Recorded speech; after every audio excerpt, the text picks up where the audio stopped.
Características de la minja 8. La miel.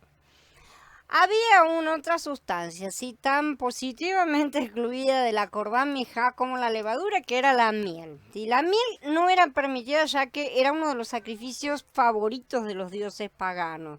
Elohim no quería ser adorado al igual que las costumbres de los paganos. Se usaba tanto miel como levadura para producir fermentación, especialmente para hacer vinagre, de manera que tiene el mismo proceso de alteración del producto original. Los intérpretes bíblicos generalmente asocian la miel con las pasiones de la carne, que a la verdad pueden ser placenteras, pero tienen elementos de corrupción y son destructoras de la vida espiritual. Sin embargo, así como algunos panes pueden ser colocados en la presencia de Yahweh eleudados, como vimos, también la miel figura entre las primicias que fueron ofrecidas por Ezequías en Divrei Hayamim B31. Cuando se divulgó la orden, los israelitas trajeron grandes cantidades de grano, vino, aceite, miel y toda clase de productos agrícolas y diezmos de todo en grandes cantidades.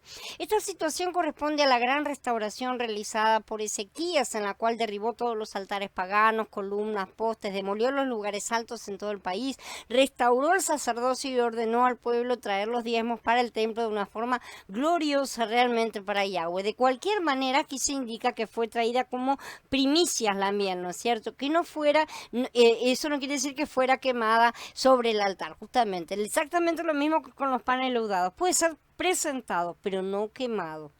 La prohibición es justamente quemarlas en ofrenda sobre el altar. Según Rashi, que es un comentarista judío, ¿no es cierto?, que explica, ¿no es cierto?, de la Edad Media, cualquier cosa dulce de un fruto es llamada devash, que es justamente la palabra que aquí es utilizada, devash, ¿sí?, que es traducida como miel. Generalmente, pero no se trata solamente de la miel de las abejas en ese sentido, ¿sí? De hecho, antiguamente el zumo de las frutas era también utilizado para endulzar, ya que no existía la tal de azúcar refinada que nosotros tenemos hoy matando nuestras vidas. Esto queda demostrado porque en el pasuk siguiente dice que justamente, como vimos, sirve para primicias, y las primicias no fueron ofrecidas de la miel de abeja. No tenemos primicias de miel de abeja, sino solamente de los frutos. Dice, podrás traérsela a Yahweh como ofrenda de primicias. Por lo tanto, este devash que está hablando aquí es justamente esa miel de los frutos, ¿no es cierto? Pero no se deberán ofrecer sobre el altar para olor grato. Entonces la miel y la levadura pueden ser presentadas como parte de ciertas ofrendas que son muy específicas, pero nunca quemadas sobre el altar. Entonces, el devash de este pasuk es unas frutas, porque estas pueden producir un aguamiel o néctar dulce semejante al de la miel, ¿no es cierto? La prohibición, entonces, contra las ofrendas leudadas y el aguamiel nos imparte una lección moral respecto de los aspectos del servicio a Elohim por parte del ser humano, ¿no es cierto? El hombre no debe ser indolente, lo que es simbolizado por el lento proceso de fermentación, ni tampoco debe obsesionarse en la búsqueda de placer, lo que es simbolizado por la dulzura de la miel. La miel representa a la persona que solo desea disfrutar de los placeres de la vida. La levadura representa a la persona soberbia, altiva, el fariseísmo, ¿no es cierto? Justamente como Mashiach habló. Ninguna de estas posturas es agradable a Elohim. Así como la levadura es la expresión de lo que es positivamente malo en la naturaleza, podemos considerar la miel como el símbolo significativo de lo que en apariencia es dulce y atractivo. Ni una ni otra son aceptadas por Elohim, ¿sí? Las dos cosas estaban excluidas de la Corban Minjá, las dos también eran incompatibles con el altar. Los hombres pueden, a ejemplo de Saúl, hacer distinción entre lo que a sus ojos es vil y flaco, ¿no es cierto? Como dice en Shemuel Aleph en el capítulo 15. O sea, cuando Saúl separó las mejores de las peores, ¿sí? Y lo que es precioso, ¿no es cierto? Pero el juicio de Elohim pone a Agag en el mismo rango que el último de los hijos de Amalek. Entonces no existe esa medida a nuestros ojos. La medida la da Yahweh. Sin duda hay a menudo en el hombre buenas cualidades morales, se deben tomar en cuenta según lo que valen. Hallaste miel, come lo que te basta. dice Mishlei. No había lugar para ella, ni en la Corban Minjá, ni en su antitipo que nuestro Mashiach. Nuestro Mashiach no es miel en sí. Aquí había la plenitud del Ruach HaKodesh, el buen olor del incienso, ciertamente había la acción preservadora de la sal de la alianza que veremos. Todas estas cosas acompañaban a la flor de harina en la persona de la verdadera ofrenda del presente, pero no la miel. La miel no acompaña. Nuestro Adón Yeshua sabía dar a la naturaleza, las relaciones naturales, el lugar que les convenía. Él sabía cuál era la cantidad de miel que bastaba, como dice el proverbio, ¿no es cierto? Le podía decir a su madre, no sabían que en los negocios de mi padre me conviene estar.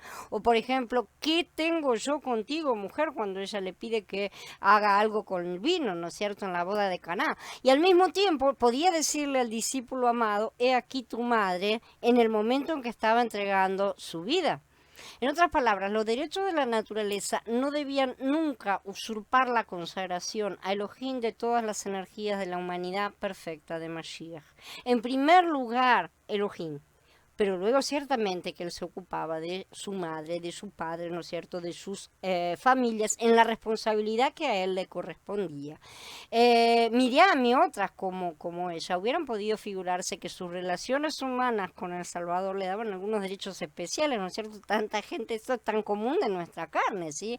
Pero aunque esta mujer no lo haya hecho, probablemente no lo hiciera nunca, aunque los católicos pretenden que sí, otros se han ocupado justamente de utilizarla en este sentido, cristianizando a través de ella antiguas diosas paganas.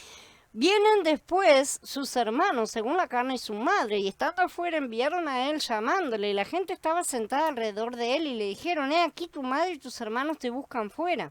¿Cuál fue la respuesta del que estaba realizando en perfección la Corban Mijá? Estaba mostrando perfectamente lo que es esa humanidad perfecta, cómo vivir. Él es nuestro ejemplo de humanidad vivida, experimentada en la experiencia real, ¿no es cierto? ¿Él sacrificó acaso su obra a los llamamientos de la naturaleza, o sea, de su familia carnal, ¿no? De ninguna manera. Si lo hubiera hecho, hubiera sido mezclar miel a la ofrenda, literalmente, lo cual no podía ser. ¿Cuántas veces nosotros mezclamos miel en nuestras ofrendas tratando de agradar a las dos cosas? Y sin embargo, no se trata de desagradar a las dos partes, porque Mashiach no hizo desagrado a su familia, simplemente los colocó en el lugar que les correspondía, el segundo. Nunca en el primero. Entonces, obrando fielmente, él rechazó la miel en esta ocasión y en todas las demás en que los derechos de Elohim debían respetarse en el primer lugar. Y en cambio le respondió diciendo, ¿quién es mi madre y mis hermanos? Y mirando a los que estaban sentados alrededor de él, dijo, he aquí mi madre y hermanos, porque cualquiera que hace la voluntad de Elohim, este es mi hermano, mi hermana y mi madre. Esto está en el capítulo 3 de Mordejai. No tenemos que olvidarnos que en los primeros comienzos, o sea, en esta época del ministerio de Mashiach, los hermanos lo buscaban porque lo querían encerrar por loco. ¿Tá? Así de simple, lo estaban buscando todo el tiempo porque creían que estaba loco. Entonces, muchas veces a nosotros nos hace eso la familia, ¿no es cierto? Y sin embargo, no se trata de tratar mal ni nada por el estilo a esa parte de la familia, pero sí no podemos condecir con ellos ni aceptar que se nos coloque que sean colocados en un lugar que no les corresponde. Pocas cosas hay que el siervo de Elohim encuentre más difíciles en la práctica que esa exactitud espiritual tan necesaria para regular los derechos naturales, de manera que no usurpen los del Adón. Saber colocar cada cosa en su medida es una de las cosas más difíciles y que más nos cuesta a todos. En nuestro Salvador, como sabemos, esto se equilibraba perfectamente de manera divina, ¿no es cierto? En cuanto a nosotros, sucede a menudo que los deberes verdaderamente según Elohim son abiertamente descuidados para hacer lo que nosotros nos imaginamos sea el servicio a Mashiach. ¿no es cierto? Y esas son, según nuestra carne, las decisiones.